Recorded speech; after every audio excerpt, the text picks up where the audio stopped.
Iniciando a gravação, estamos aqui e este vai ser o último vídeo de uma primeira etapa. Nós vamos fazer uma pausa e vamos depois, mais tarde, a gente recomeça. O que não impede que, Felipe, Que vocês façam seus comentários e não esqueça de deixar o seu like e se inscrever no nosso canal. e a Aline Continue assistindo e guardem suas perguntas para a próxima temporada. e Martinho não dormem. Eu estou ouvindo um ronco, mas esse ronco é do meu cachorro maroto. Hein? Eu vou prestar atenção se eu for dormir. E então hoje eu queria falar da, de uma pergunta que foi feita. Estou procurando aqui, estou procurando. Deixa eu ver, é melhor procurar por aqui, hein? Aqui, Felipe aqui. Então, só um instantinho. É tudo meio improvisado, vocês sabem, né? Aqui, achei.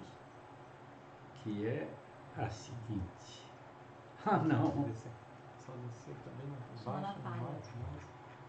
Isso. Um pouco mais. Aí. Natália Cavalcante. É isso. Natália Cavalcante. Boa tarde, professor Jorge Colli. Suas aulas têm sido um oásis colorido em meio à aridez dos nossos tempos.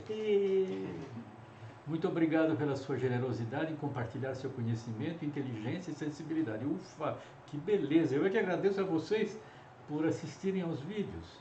Sua paixão pela arte é inspiradora. Puxa, bom, é verdade que eu sou apaixonado pela arte. Não sei se eu sou inspirador. Sou desenhista e admiradora do desenho. Esquetes e cadernos de artistas que narram visualmente o cotidiano e as viagens. Os desenhos de Delacroix na sua viagem ao Marrocos, os estudos das bailarinas de Degas, as dançarinas retratadas por Toulouse-Lautrec são alguns exemplos. Esse é um tema considerado menor na história da arte. Gostaria, se possível, que comentasse sobre se o desenho é possível de ser apreciado e analisado como representação em si e não apenas como um estudo para uma obra final, ou sobre algum outro aspecto dessa questão que, na minha opinião, apresenta muitas janelas para uma boa conversa. Se eu poderia passar a referência do texto de Baudelaire sobre Constantin Guy, eu já passei para você. Se trata do Pintor da Vida Moderna, que a gente acha, aliás, em PDF na internet. Obrigada pela atenção, Natália Cavalcante, que mandou essa mensagem pelo YouTube. Então eu vou falar hoje um pouco do desenho, uma passagem meio rápida sobre o desenho e sobre a natureza do desenho. E a Natália começa dizendo que o desenho ele é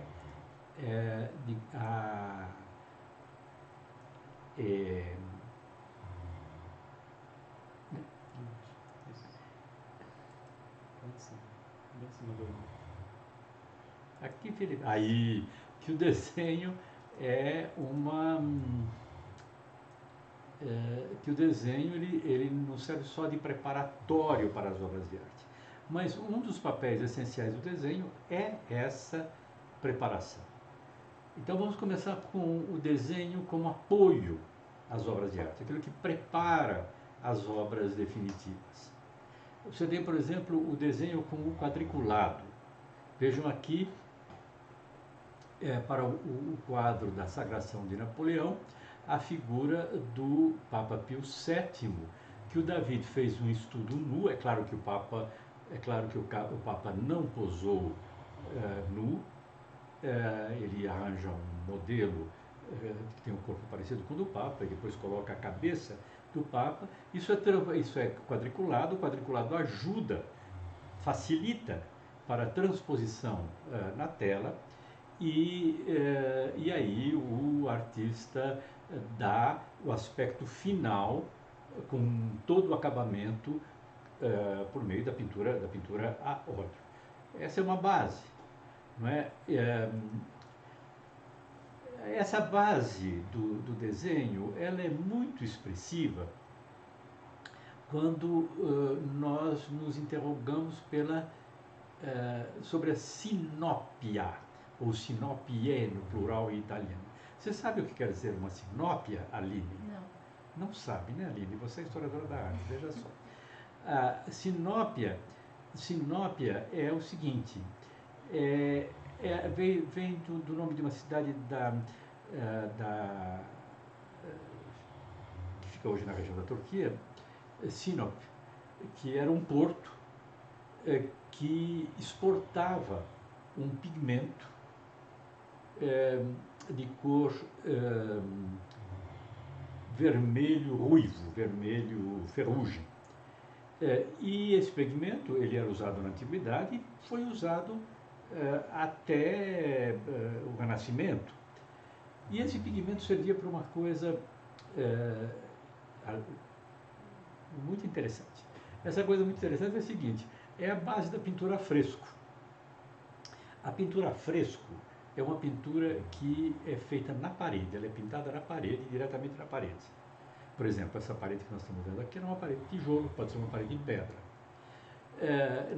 Para pintar diretamente sobre o tijolo ou a pedra é difícil, porque é muito irregular. Então, o que se fazia? Se passava um reboco por cima, que se chama intônaco, é um reboco, e depois do reboco se passava uma camada fina de um tipo de reboco mais fino, que se chama arriccio. Esse arriccio é o que vai receber a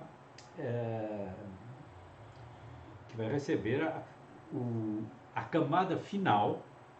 Seu arriccio é um suporte, e depois o pintor vai colocando camadas de um outro arriccio, de um outro reboco por cima desse, pouco a pouco, porque ele tem que ser úmido, então ele só pode colocar uma região que ele vai pintar durante o dia, porque não pode secar.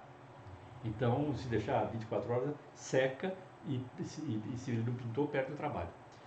Então ele tem que calcular muito bem. Se é um céu, ele pode calcular uma superfície grande, se é uma cabeça, ele calcula uma superfície pequena e ele coloca esse suporte por cima e sobre esse suporte ele coloca os pigmentos.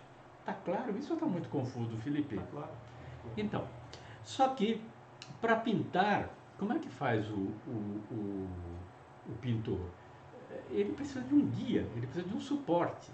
Então ele desenha com essa substância chamada sinópia em cima do primeiro arriccio. E ele faz desenho, tá vendo? Olha que coisa maravilhosa. Esse é de um grande artista da primeira metade do século XV, do norte da Itália, chamado Pisanello. É um artista de uma elegância, é um artista maravilhoso.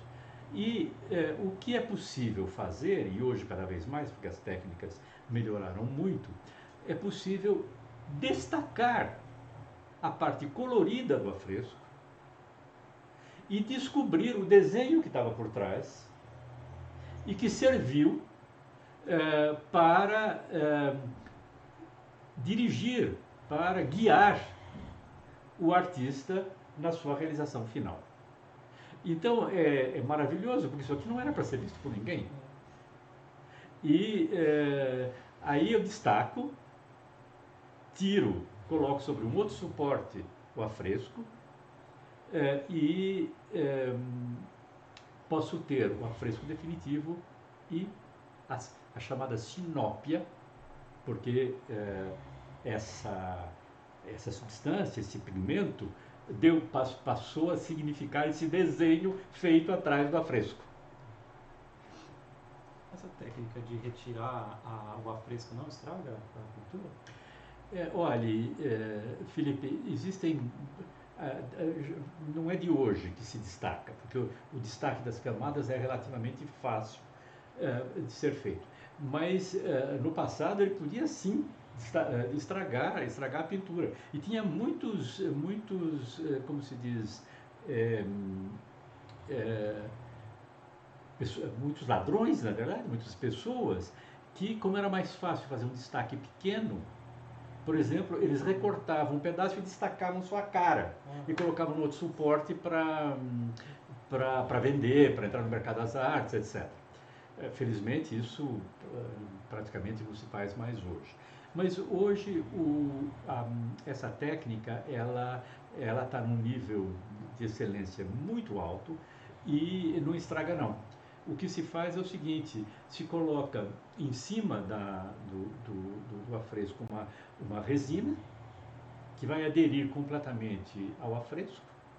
Ela tem uma adesão mais forte do afresco do que ele tem com a aderência com aquilo que está na parede, e vai se destacando aos poucos, e você consegue retirar sem grandes problemas.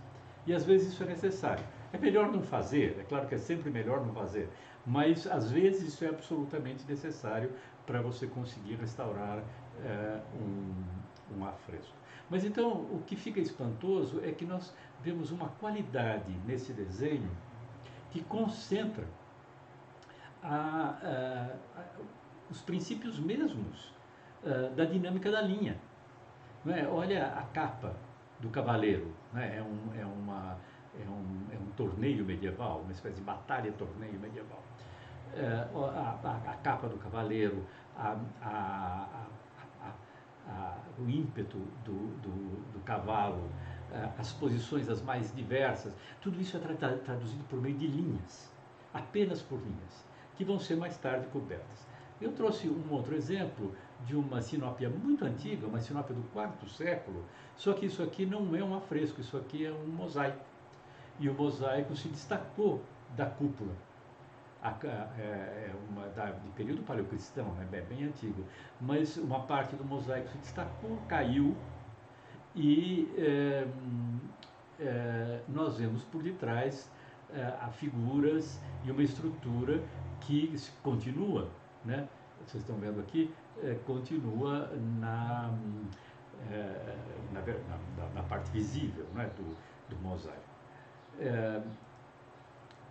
Uma outra técnica que ajuda, que está muito vinculado ao desenho, Martinho, não vá dormir por causa do maroto que está roncando aí do seu lado, hein? Uma outra técnica que é usada para o desenho, que é bem interessante, foi muito usada, acabou substituindo a técnica dos afrescos da Sinópia no Renascimento, é o chamado spolvero. Spolvero. Bonitas essas palavras italianas, né? Por exemplo, spolvero. É porque spolvero vem, quer dizer, polvero, né? O pó, e spolvero quer dizer você empoar, você jogar pó. E era o seguinte: eles usavam, normalmente era um papel mais espesso. Esse aqui é do Rafael, olha que coisa linda, olha que coisa sublime esse desenho, né? Eles usavam o desenho em papel e faziam buraquinhos, sabe os buraquinhos aqui? E eles passavam por cima desse buraquinho um pincel, ou então como é que chama aquilo que a gente usa para fazer, que nem uma boneca, né? A gente usa essa palavra, boneca mesmo, uma boneca com grafite ou com pó de carvão, que passava pelos buraquinhos e ficava na parede. E isso servia de guia. E nesse detalhe do Piero della Francesca, sublimíssimo pintor do Quattrocento, do século XV, as pinturas em Arezzo, a história da verdadeira cruz, extraordinário pintor, vocês conseguem perceber, chegando bem de perto, né, porque a gente não vê isso, porque os afrescos estão longe, mas uma fotografia de perto, estão vendo aqui, ó, todos esses pontinhos aqui. Ele tinha feito um desenho primeiro e depois projetado esse desenho graças a esse sistema do spolvero. Então, essas são as bases do desenho, né? E aí eu digo, bom, então o desenho parece uma coisa meio secundária, né? Parece uma coisa meio em relação à arte. No entanto, No século XVI, em Florença, o Giorgio Vasari, grande artista e grande historiador da arte, o primeiro grande historiador da arte, decide criar, convence o duque da Toscana, convence a criar uma academia de artes, que só podia reunir os mais ilustres artistas. O primeiro deles a ser chamado é Michelangelo. Todos os grandes artistas, inclusive do norte da Europa, Tiziano, etc., vão querer participar porque era um prestígio imenso. E essa academia era destinada tanto ao ensino quanto à reflexão teórica sobre as artes. E como é que essa academia se chama? Accademia delle Arti del Disegno. Academia das Artes do Desenho. Portanto, para o Renascimento florentino, o desenho era a base, a essência de todas as artes. Sem o desenho, seria impossível realizar tanto a pintura, quanto a escultura, quanto a arquitetura. E eu pus essa capela aqui para vocês, que é a capela de São Lucas. São Lucas, que foi o evangelista, pintor, que pintou um retrato da Virgem. E esse quadro aqui é do Vasari, e a gente vê o São Lucas pintando uma Virgem que apareceu para ele numa nuvenzinha aqui. E essa capela que está na igreja do convento da Nunziata em Florença, que é um lugar extraordinário, essa capela foi feita por um escultor chamado Montorsoli, e ela era destinada a receber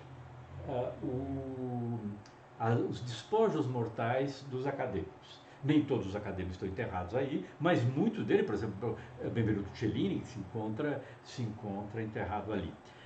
E ela é formidável, vários escultores participaram da decoração da capela, e o Montorsoli concebeu esses nichos um pouco estreitos e escuros, com os personagens que são do Antigo Testamento, são apóstolos, saindo, né, que dão a impressão de estarem de alguma maneira vivos aí dentro dessa capela, que é feita para honrar os mortos. Então, a Academia das Artes do Desenho. O desenho é a base. O desenho é a base.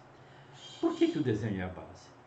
Primeiro, porque o desenho tem uma dimensão de definição da forma. Existe uma lenda grega que é muito bonita, que é a lenda da filha de Butades, ou de Butade, como se queira dizer. Essa moça, que a gente vê aqui numa pintura de Eduard Degas, que é um pintor alemão do século XIX, essa moça, ela era filha de um oleiro que fazia vasos. E um belo dia, apaixonada que ela estava por um rapaz, para guardar a imagem desse rapaz com ela decide desenhar a partir da sombra projetada na parede. E ela inventa assim a pintura. E o pai dela, vendo isso, decide fazer um molde de argila em cima desse desenho, e ele retira esse molde de argila em relevo, e portanto ele inventa a escultura. Então vocês vejam, essa lenda, que é a lenda da invenção da escultura e da pintura, ela parte de um princípio que é o do desenho do contorno, que vocês veem aqui. Eu pus porque eu achei muito bonita essa foto contemporânea de uma fotógrafa chamada Karen Knorr, que ela fez essa foto chamada O Pincel da Natureza, na qual ela parece tirar, né, no papel da filha de Butade, ou de Butadez, ela parece tirar o desenho do perfil dessa moça que está sentada, e como ela é fotógrafa, isso também faz referência à ideia da impressão, né, do desenho luminoso, que é desenho da luz, que é a fotografia. Mas então nós temos aqui o desenho, esse desenho, que é evidentemente uma forma de abstração, que os italianos do Renascimento chamavam de circunscrição, porque ele circunscreve a forma. E esse desenho ele nos dá a forma das coisas. Essa forma das coisas tem um aspecto que é sensível, por causa da questão, por exemplo, da semelhança. Eu desenho um patinho, eu desenho um cavalo, eu sei que é um patinho e um cavalo, mas ela tem uma dimensão muito intelectual. E essa dimensão intelectual nós vamos perceber logo. Então, com o desenho se pode fazer muita coisa. Os gregos desenvolveram, nós não conhecemos a cultura grega, porque ela foi infelizmente destruída através dos séculos. Só chegou para nós, em termos de arte bidimensional grega, de representação, só chegaram os vasos. E existem dois tipos de vasos principais.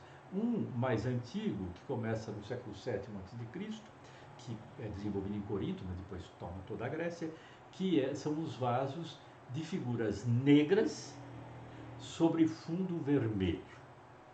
E é o que nós estamos vendo aqui. Esses vasos são formidáveis pela energia.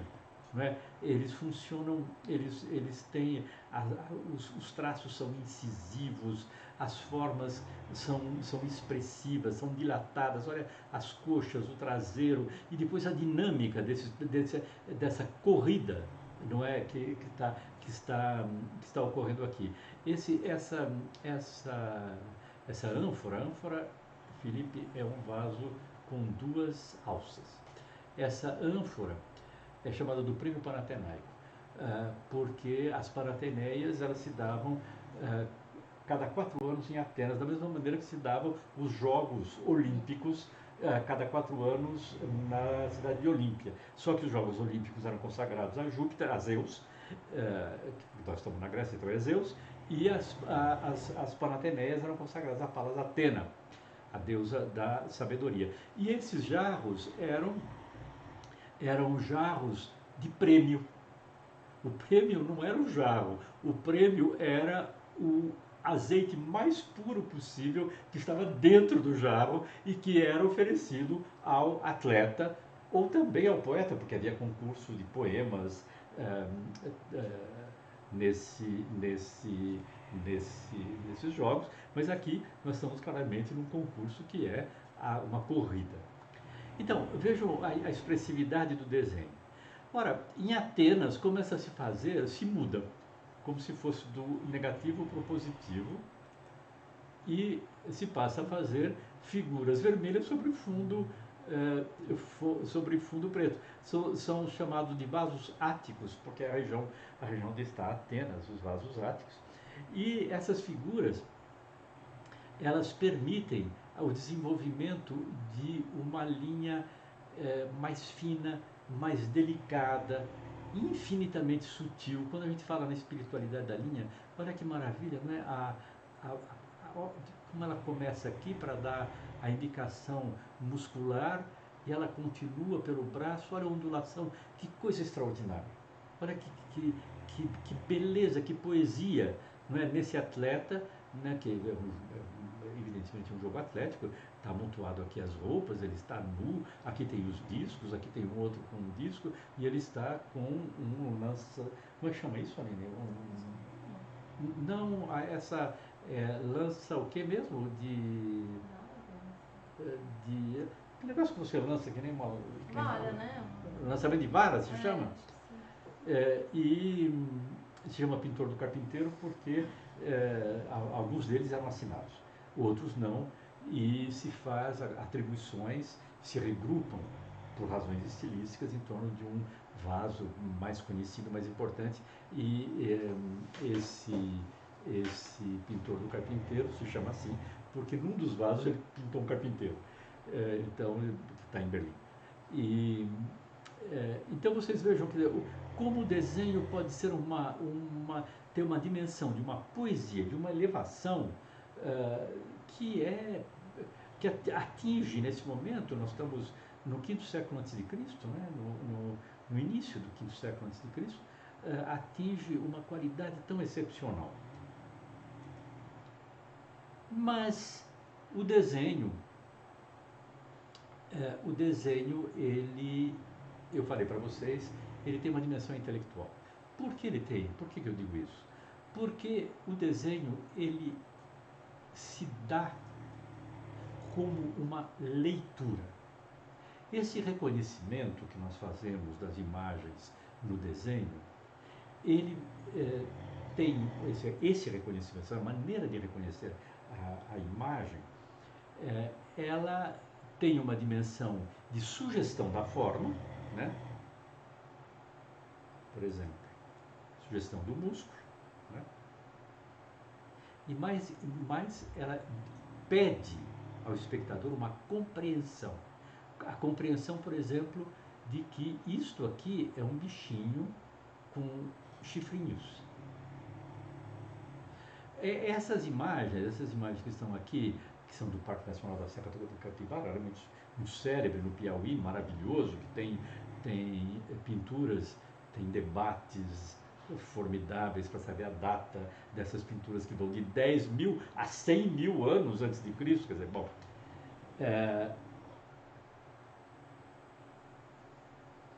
essas pinturas, vocês estão vendo aqui, a gente vai dar uma olhada e dizer assim, olha, isso aqui deve ser um tipo de roupa, né, com esses desenhos, os braços, a cabeça está coberta, as perninhas estão aqui. Então, mais as formas são simplificadas, como nos desenhos das crianças, mais elas são intelectuais. Parece um paradoxo, mas não, porque ela pede que eu reconheça pela posição, pelo aspecto aproximativo, que eu reconheça uma coisa que não é idêntica àquilo que ela está tentando imitar. Isso está claro? Então, o que significa isso? Significa que o desenho tem uma dimensão de leitura. O desenho tem uma dimensão de leitura. E não é à toa, não é, que não é à toa que uma escrita como a escrita dos egípcios, os hieróglifos, não é, eles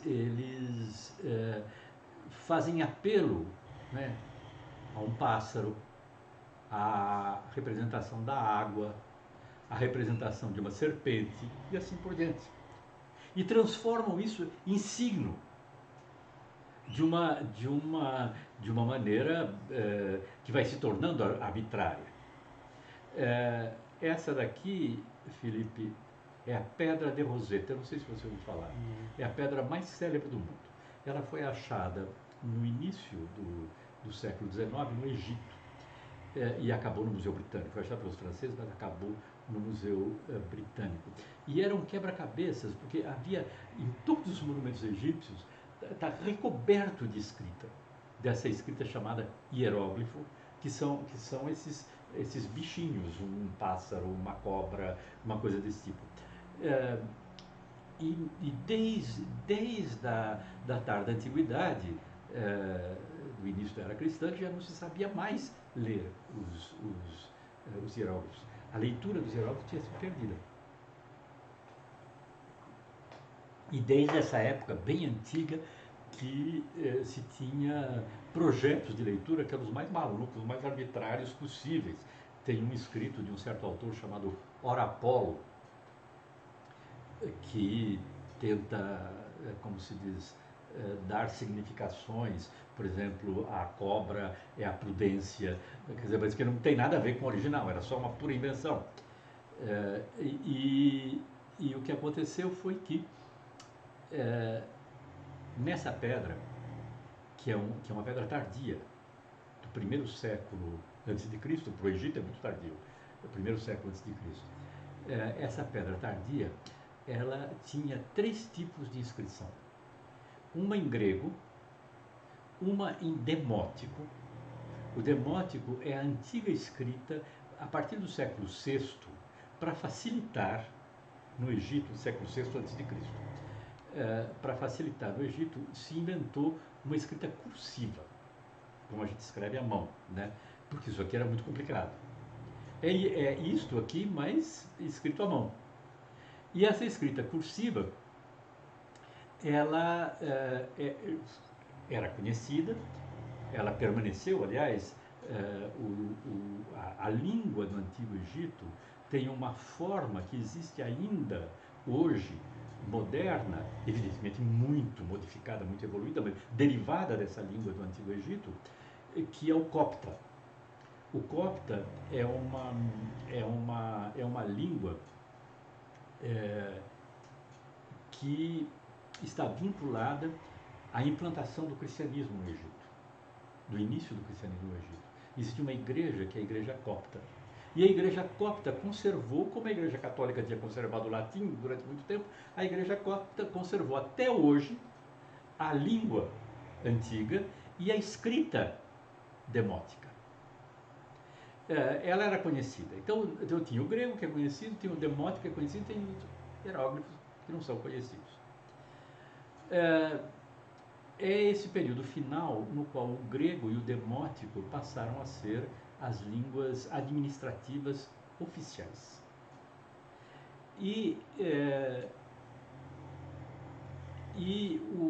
Aí teve um francês de gênio chamado Champollion, que disse, bom, como isto aqui é igual a isto aqui, é o mesmo texto repetido 3 vezes, que é um texto em homenagem a um faraó, Ptolomeu VII, eu acho, não lembro mais, pouco importa. Deve ser a mesma coisa que isso aqui. E ele começou, embora justamente para dificultar o trabalho, essa parte tenha sido quebrada e perdida, né? Mas ele começou a tentar ver correspondências. E ele conseguiu, e hoje os egiptólogos leem os hieróglifos como eu leio o português. E para você, eu acho interessante que você vê, a gente passa de uma escrita que tem um desenho representando uma forma para uma escrita que ela é muito mais abstrata.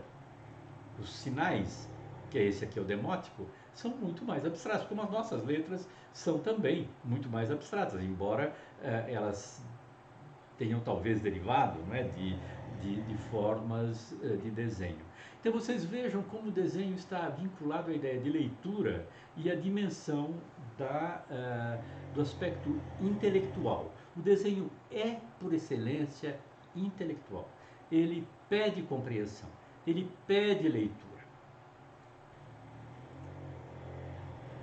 Vocês vejam, ele é intelectual e ele tem uma dimensão abstrata. Eu trouxe esse que é o último grande projeto do um dos gigantes da arquitetura do século XX, o finlandês Alvar Aalto, que é uma igreja que ele construiu, que ele deu um projeto para a Itália, Santa Maria Assunta, em Oriola di Gargato.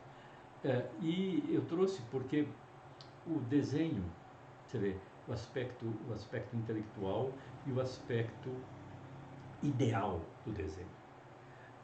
O projeto tem um nome para isso, que é Épura, que é esse projeto em 3 dimensões, depurado. Mas você veja, o projeto do Aalto indica esses 3, ou antes, esses 2, tem um do lado do outro aqui, vamos contar 3, arcos estão aqui, né? De uma forma muito, muito especial e muito dissimétrica. Esse arco, nós vemos, ele começa aqui e termina aqui. Mas o arquiteto não precisa completar, né? O branco do papel, que nos dá a impressão da luz que devora o desenho, né? O branco do papel, ele não impede que pela mente eu restitua a ideia que o arquiteto está querendo dar. Ficou claro isso? Né? E aí nós vamos ver que no final o caráter extremamente depurado daquele maravilhoso projeto do alto está baseado justamente na entrada de luz. Essa luz que entra à direita tem essa espécie de véu de concreto na parte de cima, que recebe a luz, que entra por aqui, que entra por aqui.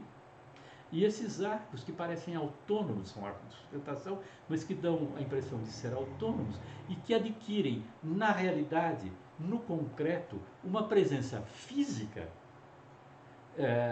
que, evidentemente, o desenho não podia oferecer. O desenho ele está ligado, portanto, à ideia, à abstração, àquilo que eu tenho na cabeça, que deve ser realizado depois. Alguma questão? Mas essa ideia do desenho, do traço e da circunscrição, ela é maravilhosa em certos aspectos, por exemplo, no desenho grego, mas ela pode começar a aparecer para alguns como insuficiente. Então, por exemplo, vocês vejam esse Dürer, que fez esse extraordinário desenho de um cão descansando. É uma técnica que era usada no século XV, que é esplêndida, que é chamado desenho com ponta de prata, com ponta de prata. É um lápis que tem uma ponta de prata, ou pode ser de ouro, ou pode ser de chumbo. E você desenha em cima de um papel preparado com elementos químicos,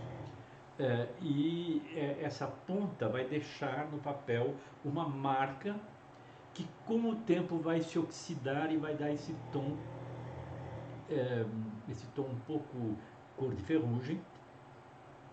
E além disso, vai dar ao desenho essa percepção da evanescência, alguma coisa entre o visível e o invisível, porque ele se torna muito pálido. Mas o que eu queria dizer para vocês é que num desenho como esse, o Dürer não se contenta, como nos vasos gregos, de fazer um contorno. Ele quer mostrar os pelos do cachorro, ele quer mostrar os volumes. Então, como é que ele faz? Ele multiplica os traços, estão vendo? São traços paralelos que se tornam mais ou menos densos conforme eu quero dar mais ou menos ideia da luz. Mais ou menos, se eu faço uma sombra, eu tenho um côncavo, se eu coloco a luz, né, eu tenho um convexo, mas para dar a ideia do volume, eu precisei introduzir a noção de luz e sombra, que neste caso do Dürer é dado com pequenos traços. Ou no caso do Leonardo, quer dizer, é alguma coisa de completamente o desenho de cortar, né? De uma beleza isso, os desenhos do Leonardo, e justamente voltando à questão da pergunta, as obras pintadas do Leonardo, elas sofreram muito por questões técnicas. Essa é a mesma técnica que o Dürer. Como? Esse desenho é a mesma técnica que estava no Dürer? Sim, sim, é a mesma, é a mesma.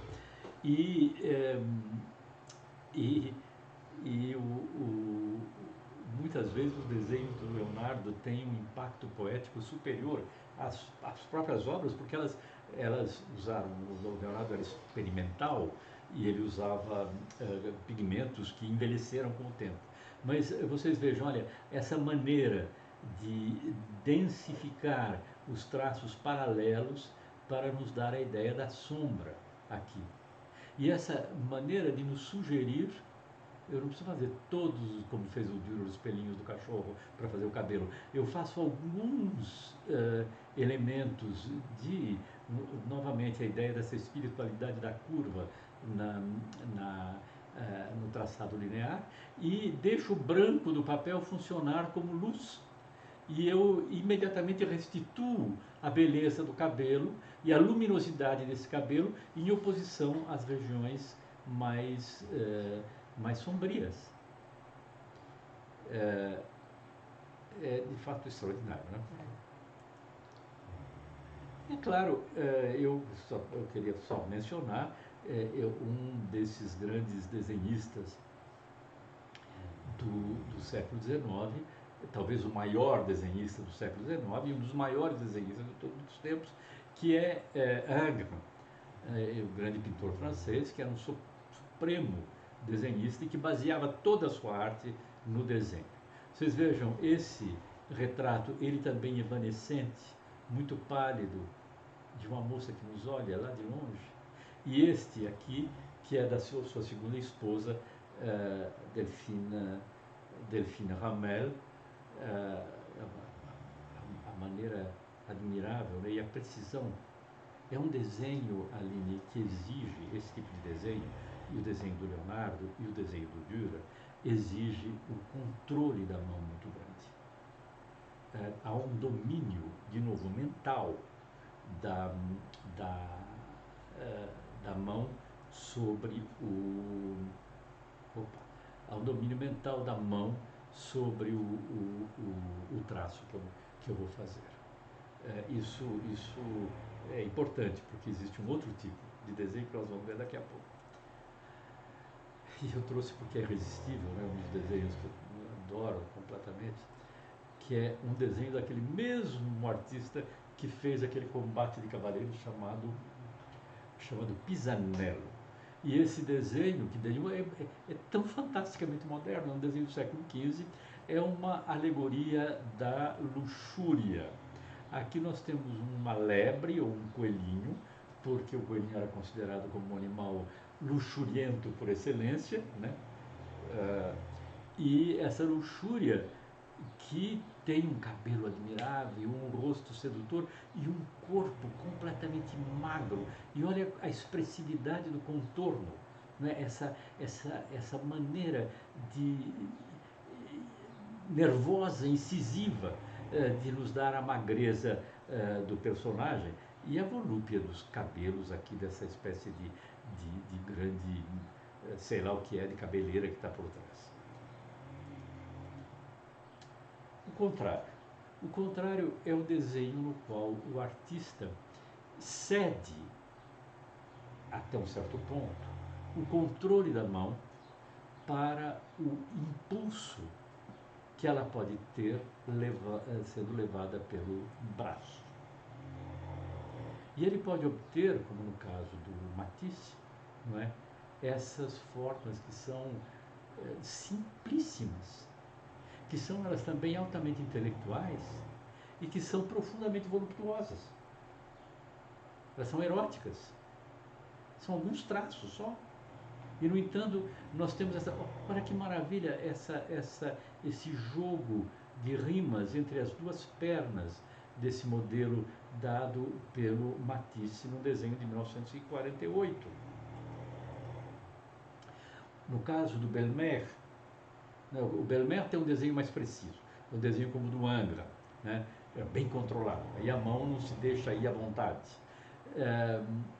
E ele faz com frequência esses amontoados de pernas femininas, de sapatos que se misturam e que constituem forças eróticas. Belmer é um dos grandes surrealistas, forças eróticas que desencadeiam no inconsciente de cada um os mais diversos tipos de pulsões.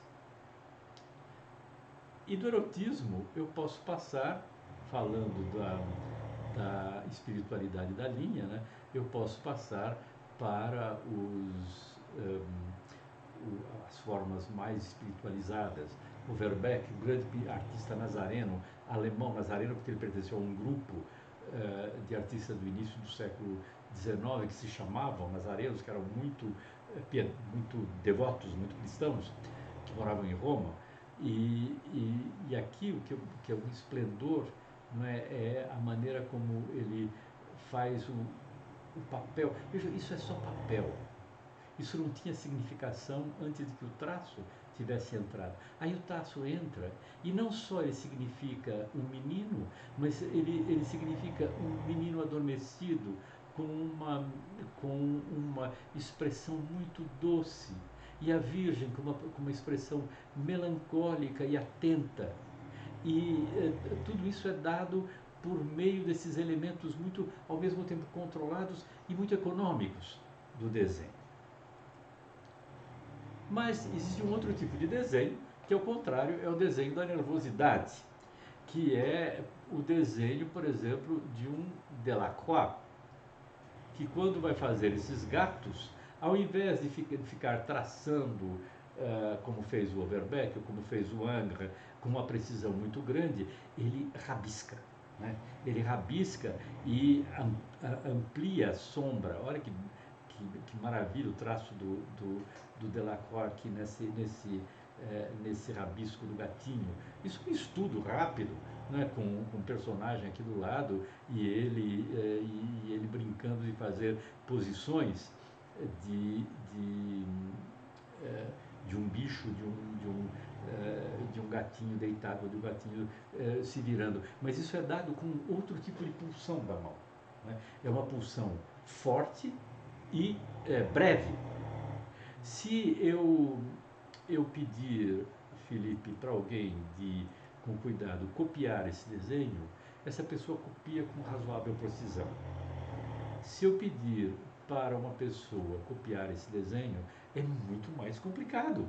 Porque como é que você vai fazer esse gesto que saiu da nervosidade da mão idêntico? Nem o próprio Delacroix conseguiria fazer idêntico. É de uma vez só. Está ali presente. E aí eu passo para um outro aspecto que não é mais do simples guia do quadro. Esse aqui é um estudo para a liberdade sobre as barricadas, de 1831, do Delacroix. Mas é a ideia de que o desenho pode conter, a nervosidade do impulso interno do artista. Ele é a marca da energia do artista. E quando nós vemos esse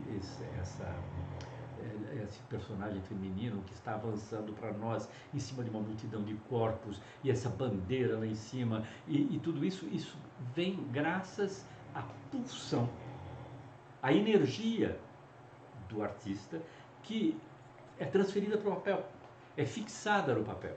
E é essa energia que vai dar origem, como se fosse o primeiro germe, a um quadro muito maior, acabado, com um cuidado mais complexo e mais preciso. Mas alguma coisa dessa energia se perde no quadro maior. E nós só vamos obter esse instante de eclosão energético no desenho, no esboço que preparou o quadro maior. E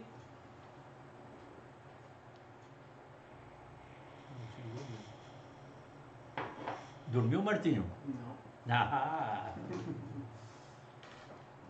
E aí? E aí? E a cor? A cor é o contrário do traço. A cor, ela não oferece essa apreensão intelectual. Pouco importa a cor do traço. Ele vai nos dar a imagem que a gente quer ver, a imagem que o artista quis desenhar. A cor, isso aqui é do Delacroix também. É um maravilhoso pôr do sol do Delacroix.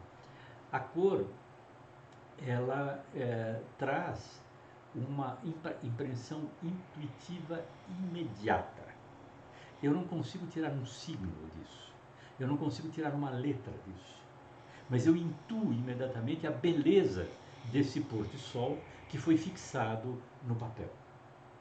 Algumas pessoas, alguns ortodoxos, dizem que a aquarela, o pastel, não são, não são desenhos. A gente coloca tudo, né? As artes do desenho. A única coisa que a gente diz que não é desenho é a gravura, porque a gravura é múltiplo, mas a gravura é apenas um desenho múltiplo. E a gente diz, a aquarela faz parte das artes do desenho. Rigorosamente, dizem os ortodoxos, não. Porque a aquarela é a arte da cor e a arte da mancha. E a mancha, ela não consegue produzir um signo intelectual. Tem uma coisa que eu esqueci de por aqui, Aline, mas eu vou dizer para as pessoas procurarem.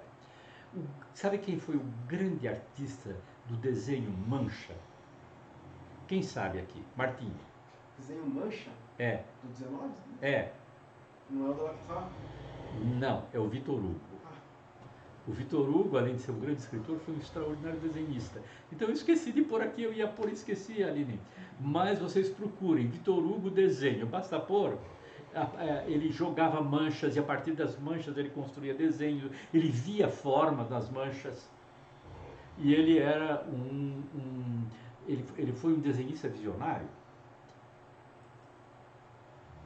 E aqui nós encontramos o Constantin Guy, que foi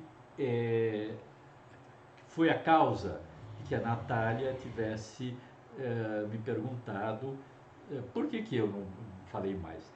É claro, qual é o aspecto? É claro que o Constantin Guy tem um charme extraordinário. E ele mistura aqui, né, a técnica do traço com a técnica da aquarela. Um desenho lindo esse, esplêndido desenho do Constantin Guy. Mas o que interessava o Baudelaire no Constantin Guy é que ele dizia que o Constantin Guy era capaz de captar os elementos mais fugidios da vida moderna. Então vocês estão vendo, né? A pose da moça, a maneira de olhar, a maneira de se vestir, isso tudo tomado rapidamente, é um instante, essa impressão do instante que é dado pelas manchas da aquarela. Ora, o desenho, e a aquarela incluída aí, sobretudo, era por excelência o instrumento da captação do instante. A pintura a óleo era uma pintura construída em ateliê, com exceção dos impressionistas, com exceção de alguns paisagistas que levavam as telas nas costas e as tintas junto. A pintura era uma construção de ateliê, era uma construção feita no ateliê, elaborada, complexa, etc. Para eu captar as imagens, eu precisava de uma técnica mais rápida. E essa técnica mais rápida era, por excelência, a aquarela. Como não tinha fotografia, as pessoas iam viajar, levavam um caderninho, como o caso do Delacroix, como o caso do Turner, e não precisava ser Delacroix ou Turner, mesmo alguém que não... O Goethe fazia isso. Mesmo você, mesmo quem não sabe desenhar, pode levar um caderninho e vou passear, ao invés de tirar uma foto ali com o meu celular, vou desenhar. Mesmo que fique ruim, aliás, é um exercício excelente porque você presta uma atenção muito maior às coisas que estão ao redor à sua volta. Era um meio de captar, o instantâneo, o desenho. E, por exemplo, aqui nessa espantosa aquarela do Turner, né? Vejam só, Veneza, olhando para leste da Giudecca, né? Vendo ali o perfil skyline da cidade, e com essas manchas extraordinárias que nos dão um pôr do sol estupendo, as águas, a bruma. Aí o gesto livre é soberano. E nesse caso, Quando Turner faz as suas obras, como nesta Sombra e Escuridão, A Noite do Dilúvio, que faz parte de um díptico, né? Tem a manhã depois do dilúvio, depois a noite, até a noite do dilúvio, depois a manhã depois do dilúvio, na Tate Gallery. Quando ele faz com esses gestos muito livres e com essa vontade de jogar com a luminosidade e com o sombrio das nuvens, o que ele está fazendo aqui? Ele tá buscando e conseguindo encontrar os efeitos da aquarela na pintura a óleo, que é maior, mais fina. Então você veja, a aquarela aqui não serve só de esboço, ela é uma meta a ser atingida.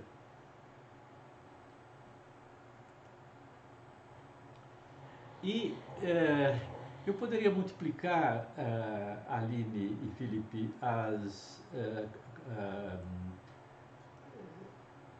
como se diz, as diferentes técnicas sobre o papel. A técnica do lápis de cor, a técnica dos 3 lápis, que é essa que vocês estão vendo, aqui, não é? Os 3 lápis são a sanguínea, o lápis vermelho, o carvão, o lápis preto, e o branco. É chamada a técnica dos 3 lápis. Você usa essas 3 cores para conseguir, para obter um jogo de luz, sombra, imagem, tons.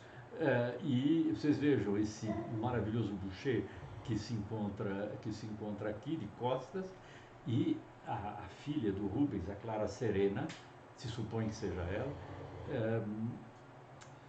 com esse olhar extraordinário, essa menina de uma doçura, de uma suavidade, não é muito grande, e com levemente, os lábios levemente vermelhos, o tom vermelho que aparece no rosto, e esse branco que é levemente colocado na gola, tudo isso é de uma sutileza absolutamente inexprimível. Né?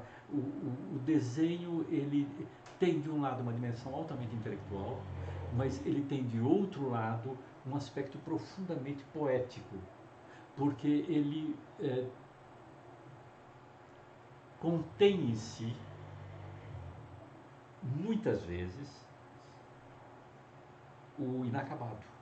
E o inacabado apela, chama a poesia. Né?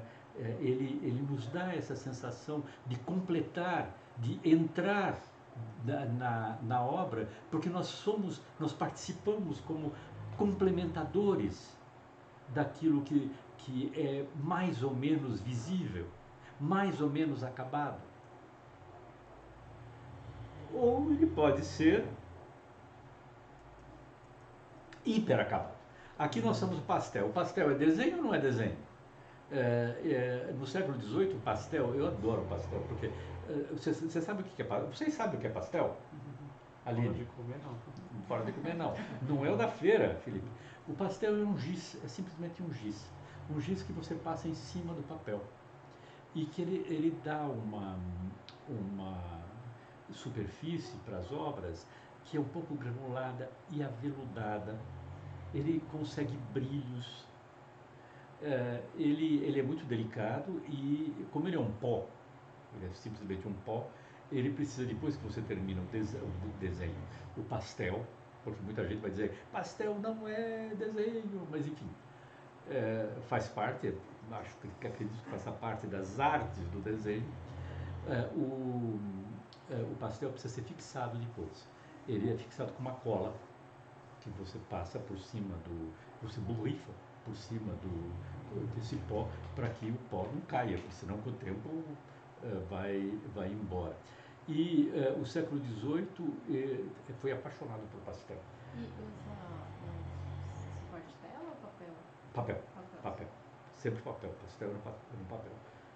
Quer dizer, pode excepcionalmente ser feito na tela de alguma maneira, mas por excelência a arte do papel.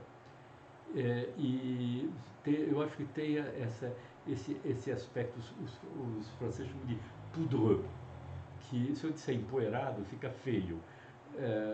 Não é empoeirado, né? É, porque o que se tinha no século XVIII? Eles usavam, por exemplo, essas cabeleiras, que são perucas, né?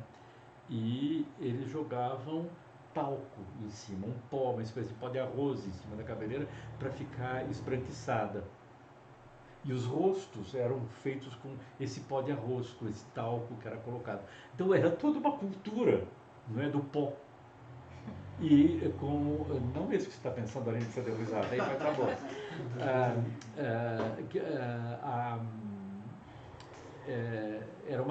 Era uma cultura que combina muito com o pastel.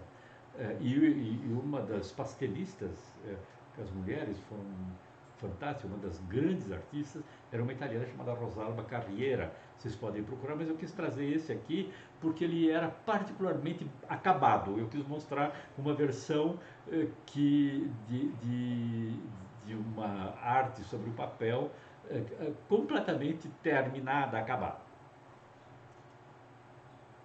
E, enfim, para falar de todas as técnicas do desenho é impossível.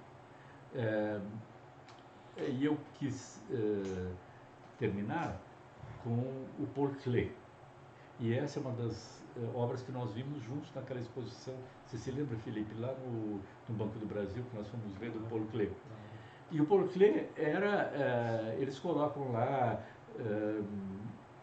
aquarela, guache, que é uma forma líquida, né, mais espessa da pintura com água, cola, enfim, mas não se sabe direito. Ele fazia uma cozinha incrível, ele fazia pelo... E vocês vejam que coisa fantástica, porque num desenho como esse, nós temos ao mesmo tempo a dimensão que é da poesia, não é? Não precisa nem do título para dizer que é criança, né? Essa cabeça e que se integra na luz, que tem uma relação de transparência com a luz muito poética e que ao mesmo tempo é habitada por traços que dão a impressão de signos. E esses signos são, por exemplo, aqui o que eu leio? Eu leio boca, né? Mas além disso, essa boca e essas duas bolotinhas aqui em cima que eu leio, olhos azuis, né? Elas dão um aspecto bem irônico, não é? Elas dão uma expressividade para isso que eu vejo, que eu entendo como uma criança. O Klee parece a perfeita fusão tanto da dimensão poética do desenho, quanto da sua dimensão intelectual, de captação de signos, de presenças de signos, que aliás ele gostava de inserir, por exemplo, setas, coisas desse tipo na sua obra. Então, era isso que eu queria dizer. Deixa eu ver se eu tenho mais alguma coisa. Tenho, sim, é claro. E eu esqueci, eu queria terminar fazendo uma homenagem a uma grande arte que derivou do desenho. Essa grande arte são os quadrinhos. Os quadrinhos, desde o início do século XX, o finzinho do século XIX, contou com desenhistas de uma qualidade absolutamente excepcional. E é o desenho como forma de narração. E eu trouxe aqui dois exemplos, porque são de dois grandes quadrinistas e de dois grandes amigos. Um deles é brasileiro, o Wagner William, com esse livro silvestre que é suntuoso de edição. Aliás, os belos quadrinhos exigem uma edição bonita, embora os antigos gibis também tenham um charme muito grande. E eu gosto muito dessa mistura, é o que se chama hoje, como é que a gente chama isso, Aline? Você que é moderna, graphic novel. Graphic novel. Então, você vê a mistura do texto, né, do signo lido, com o desenho no traço e com a cor, a aquarela, o guache, que avança, inclusive, sobre esse desenho que se encontra aqui. É uma mise-en-page muito bonita. E o Jean-Christophe Chauzy, que é um quadrinista francês, que é um quadrinista extraordinário também, e que fez uma saga recente, Aline, depois eu vou passar os livros dele para você ver, ele começou antes dessa pandemia e de tudo isso, mas já era uma percepção do fim do mundo. De que, sabe, ele parte focado na mãe e duas crianças que vão sair em férias e as catástrofes começam a começar e o mundo começa a acabar e eles têm um monte de aventuras que você não sabe, se precipitam uma atrás da outra. É um esplendor e o desenho dele é suntuoso. Veja que coisa fantástica esse naufrágio que se encontra aqui, que nós vemos como se fosse num aquário, né, com um corte de água. Então, eu acho que um dos momentos grandes de apogeu da grande arte do desenho, porque o desenho é uma grande arte, ele não é inferior à pintura, ele tem uma complexidade que é diferente da pintura,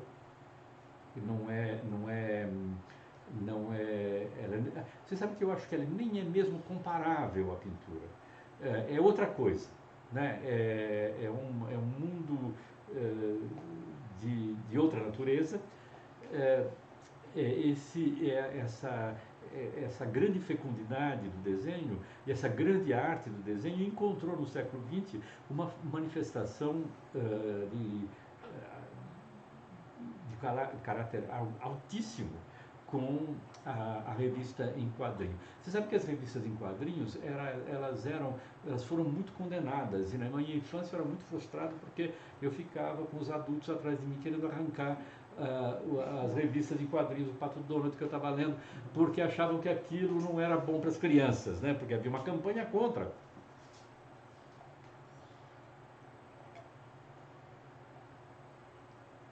Mas elas atingiram níveis formidáveis. A França, a Bélgica, são grandes produtoras de grandes artistas que são capazes de lançar álbuns cuja qualidade é comparável, ao mesmo tempo, à grande literatura e à grande arte plástica. Então, acho que era isso. Vocês têm alguma coisa a dizer? Se você fosse escolher, Aline, um desenho desses para você levar para você, o que você escolheria? Os que você mostrou hoje? Dos que eu mostrei hoje. Acho que do Matisse. O do Matisse é? E você, Felipe? Eu não vou lembrar o nome, mas é aquele que inspirou a criação da pintura. É um quadro, né? É um quadro. O da Dibutade, mas aquilo era uma pintura. Mas, enfim, você tem toda a razão. E, Martinho, o que você levaria? O Extraordinário Gatinho do Delacroix. Era esse que eu ia levar. Eu pensei que todo mundo fosse falar o Leonardo, porque o Leonardo é de você cair de costas, né? Mas eu acho que ele é tão fantástico que até seria uma profanação ter em casa, né?